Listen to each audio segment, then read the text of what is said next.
Hello student, आज हम magnetic materials का एक इंपॉर्टेंट टॉपिक देखेंगे, that is the ferromagnetism on the basis of domain theory. Ferromagnetism on the basis of domain theory. उसके पहले एक टॉपिक था जो 2020 और 2021 के लिए महाराष्ट्र बोर्ड ने उसको जो है रिमूव किया है सिलेबस से, सिर्फ एक साल के लिए, इस साल के लिए। वो टॉपिक था properties of the material. Properties of the material में तीन टाइप के मटेरियल थे। एक था आपका diamagnetic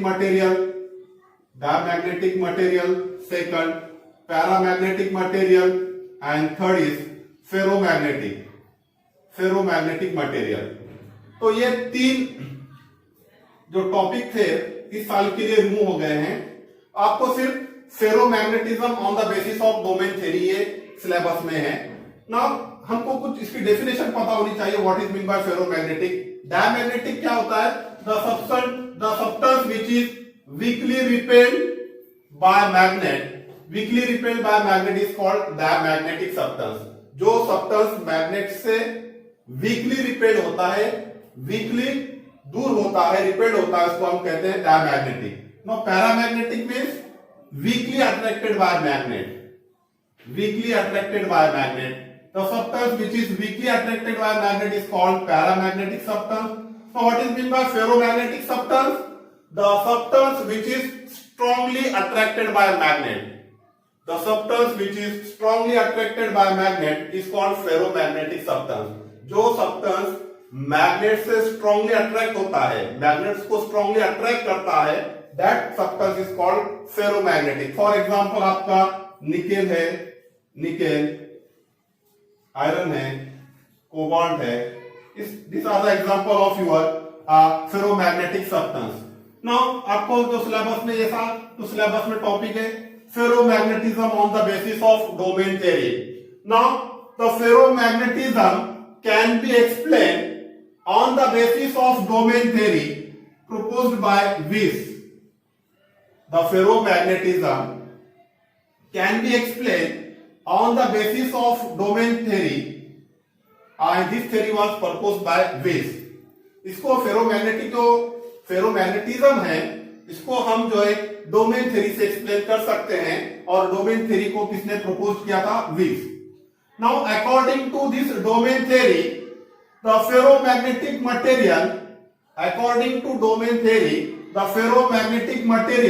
contain large number of small region. The ferromagnetic material contain large number of small region, and this region is called domain. Domain theory के अनुसार ferromagnetic जो मटेरियल होता है उसमें large number of small region होते हैं, छोटे region होते हैं। फेरोमैग्नेटिक मटेरियल में छोटे रीजन होते हैं, and that region is called domain. उस रीजन को हम क्या कहते हैं? Domain. Now the size of each domain is 1 mm।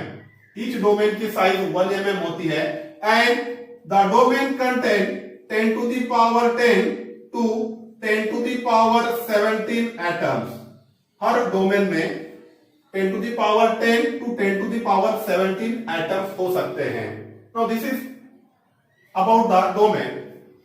तो डोमेन जो छोटे रीजन होते हैं फेरोमैग्नेटिक मटेरियल के, उसको हम बोलते हैं domain. Is also called the region is called domain. और डोमेन की एक डेफिनेशन ये भी हो सकती है, the region in which all magnetic moments are aligned in the same direction. The region in which all magnetic moment are aligned in the same direction. Align means एक line में आना, एक डायरेक्शन में आना, एक लाइन में जुड़ जाना। अलाइन। तो जो रीजन में सभी जो मैग्नेटिक मोमेंट है, सभी जो मैग्नेटिक डाइपोल मोमेंट है, एक ही लाइन में आते हैं, align in the same direction. The region in which all the magnetic moments are aligned in the same direction is also called the domain. उसको भी हम डोमेन कहते हैं। Now when in unmagnetized state in unmagnetized state, means हमने उसको magnetic field नहीं दी है, इसको बोलते हैं unmagnetized state, means we not apply the magnetic field. In unmagnetized state the different domains are oriented at random. अगर हमने मैग्नेटिक फील्ड अप्लाई नहीं किए, means in unmagnetized state the different domains are oriented at random. The different domains are oriented at random, and the magnetic moment of domain cancel each other. This is the unmagnetized state. Unmagnetized state में क्या होता है कि जो domain होते हैं वो these are oriented at random. ये अलग अलग डायरेक्शन में होते हैं, रैंडम डायरेक्शन में होते हैं। तो क्या होता है कि इसका मैग्नेटिक मोमेंट इसको कैंसिल करेगा, ये इसका मैग्नेटिक फील्ड ये मैग्नेटिक फील्ड को कैंसिल करेगा। Means in unmagnetized state the different domains are oriented at random and the magnetic field of domain cancel each other. ये अलग अलग डायरेक्शन में होंगे डोमेन्स, और इसके मैग्नेटिक फील्ड और मैग्नेटिक मोमेंट अलग अलग डायरेक्शन में होंगे, और एक में को क्या करेंगे, cancel. And this does not show the magnetic property. इस इक्वेशन में it does not show the magnetic property. क्या होता है कि अगर फेरोमैग्नेटिक सब्सटेंस है उसको हमने अनमैग्नेटाइज्ड स्टेट में, means we not apply the magnetic field, उस टाइम पे क्या होगा कि ये अलग अलग डायरेक्शन में होंगे सब डोमेन, और उनके मैग्नेटिक मूवमेंट भी अलग अलग डायरेक्शन में होंगे, and the magnetic field cancel each other and it does not show the magnetic property. ये मैग्नेटिक प्रॉपर्टी को शो नहीं करेगा। नाउ व्हेन द एक्सटर्नल और when the strong external magnetic field is applied to this ferromagnetic substance, क्या होगा कि अगर आपने strong external magnetic field apply किए, strong external magnetic field, when the strong external magnetic field is applied, then the domain try to align their dipole moment in the direction of magnetic field. For example, magnetic field ये direction में, तो क्या करेंगे कि जो domain है, तो domain क्या करेंगे, उनके जो मैग्नेटिक मोमेंट है, हर डोमेन का जो मैग्नेटिक मोमेंट है, तो डोमेन क्या ट्राई करेगा कि उसका जो मैग्नेटिक मोमेंट है वो मैग्नेटिक फील्ड के डायरेक्शन में आ जाए। एंड इस टाइप में, for example this is your domain, and क्या होगा कि डोमेन बाउंड्री जो है, डोमेन का जो शेप है या डोमेन बाउंड्रीज जो है वो डिस्ट्रॉय हो जाएंगी, या इनकी बाउंड्री जो डोमेन की जो बाउंड्री है उसकी पोजीशन चेंज हो जाएंगी।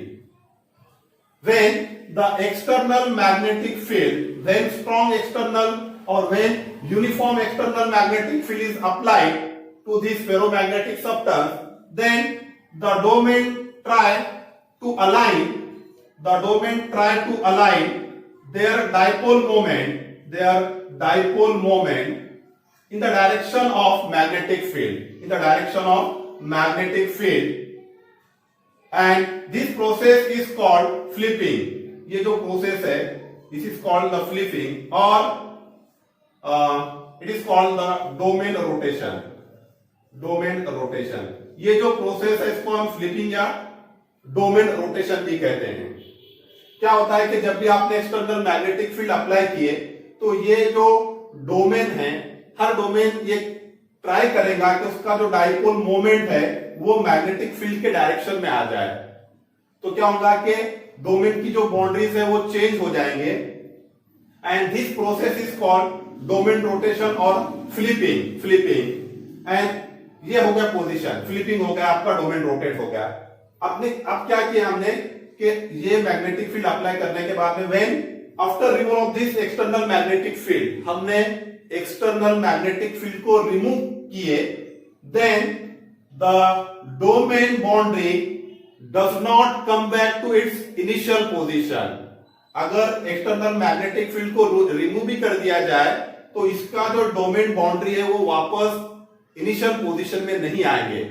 When the external magnetic field is removed, then the boundary, that is the domain boundary, does not come back to its initial position and the material get permanently magnetized. The material get magnetized or the material get magnetic property permanently. The material get magnetic property permanently. एक बार ये flipping और domain rotation हो गया तो क्या होगा कि आपने एक्सटर्नल मैग्नेटिक फील्ड को रिमूव भी कर दिए तो ये जो सब्सटेंस है फेरोमैग्नेटिक मटेरियल उसमें मैग्नेटिक प्रॉपर्टी परमानेंटली जो है आ जाएंगी, परमानेंटली आ जाएंगी और इसको हम कहते हैं permanent magnetic field. Permanent magnetic field इसमें आ जाएंगी. This is about the ferromagnetism on the basis of domain theory. Okay, thank you.